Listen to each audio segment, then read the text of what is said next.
Hi, my name is Larry Zinn, and for my bio project, the animal I chose is the blue crab, also known as Callinictis sapidus. So the blue crab is commonly known in the Houston area. However, up north, it's known as the Atlantic blue crab or the Chesapeake blue crab. Here is a diagram of its species of the blue crab. First, we see that the domain is a eukaryote and its kingdom is Animalia. Its phylum is Arthropods, which means it has an exoskeleton. Its class is the Malacostrea, and its order is Decapods, meaning all blue crabs have 10 legs. Its family is Portrude, and its scientific name of the blue crab is composed of the genus and the species, which is Callinictis sapidus. So when we see the kingdom, we see that the blue crab is part of the Animalia kingdom. And we see that all these kingdoms have a cell membrane. However, the difference between the archaea bacteria and the eubacteria is the fact that the eubacteria has a peptoglycan.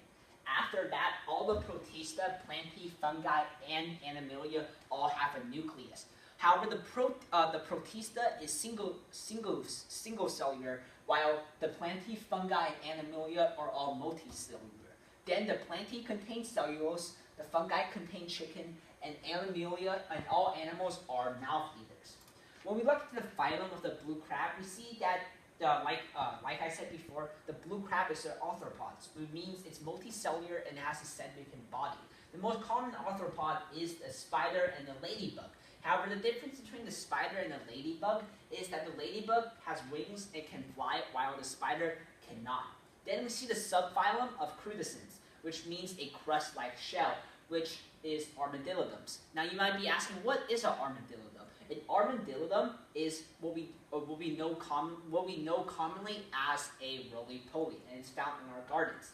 Next, we see the subphylum of Malacostra, which means a head, thorax, and abdomen, and the animal is divided into 3 parts. The most common Malacostra is the shrimp, and finally we see the subphylum of Decapods, meaning 10 legs, and these are distant cousins of the blue crab, which are the lobsters and the hermit crab.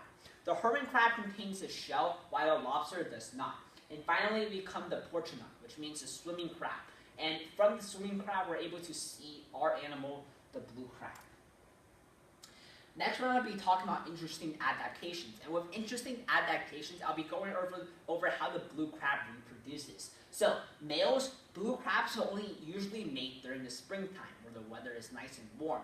When the male finds a female he likes, he'll start performing a dance. And the dance can be seen here, where they'll stick their claws up in the air and they'll perform a dance. When the female picks a male she likes, the female will attach itself onto the male.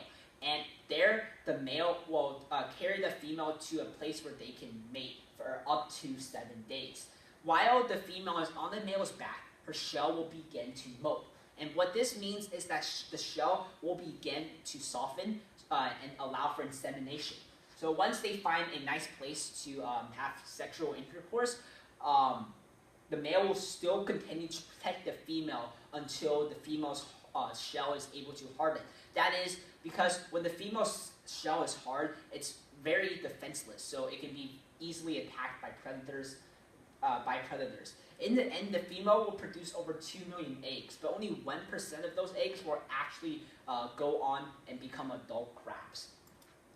Now let's look at the digestion of the blue crab. The blue crab eats almost anything, from clams, oysters, to even blue crabs themselves. Now, the most interesting point I would like to make about the blue crab's digestion is the fact that it has 3 jaws. Now, the first jaw is just something that holds the food, and it doesn't really digest the food thoroughly enough. So then from the first jaw, we see the blue crab transfer that food into the second jaw. Inside the second jaw, the blue crab will digest the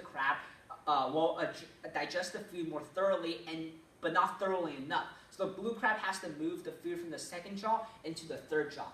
In the third jaw is where all the good stuff happens. The food is torn into smaller pieces and eventually sent down the esophagus. Once the food is sent down into the esophagus, what we have here is the stomach will be able to grind the food into digestive juices, which the crab will then be able to use.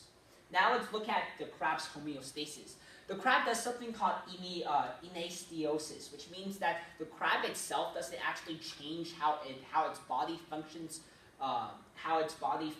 despite the outside outside conditions. So normally for humans, our body will change depending on outside functions. However, for blue crabs, no matter what happens, no matter how cold or how hot the outside is, the blue crab will go through the same body functions over and over again. And they're able to do this because of calcium ion concentration and hydrogen ion concentration.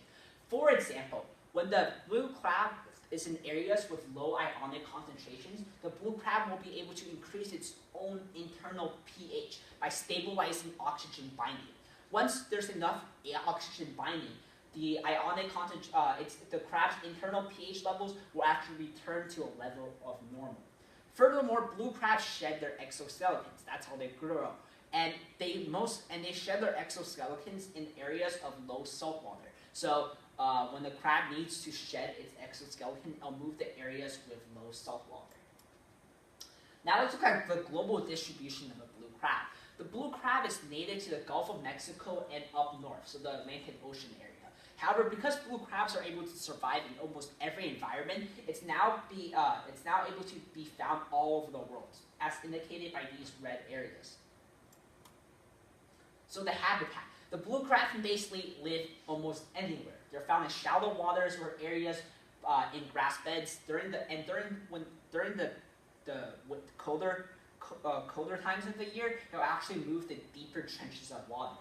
The blue crab is able to live in almost any environment, whether it's temperate or tropical, salt or freshwater.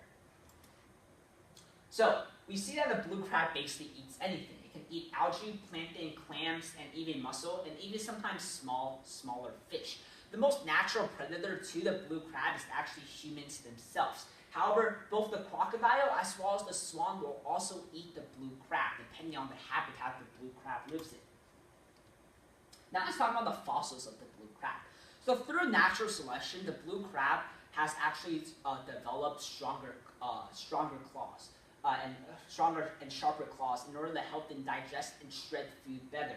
Next, they've also developed higher appendages, which allow them to become better and faster swimmers. And finally, they have developed protein shells.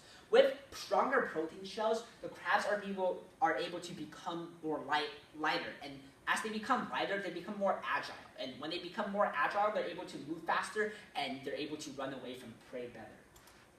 So, the first crab fossils were found in the Jurassic time period, between 56.3 to 203.3 million years ago. However, the first blue crab fossils were found here, in Natchez, North Carolina, 40 years ago. Paleontologists believe that blue crabs are anywhere between 10,000 to 1.5 million years old. Now, these are the sources I use in order to gather my information, and thank you.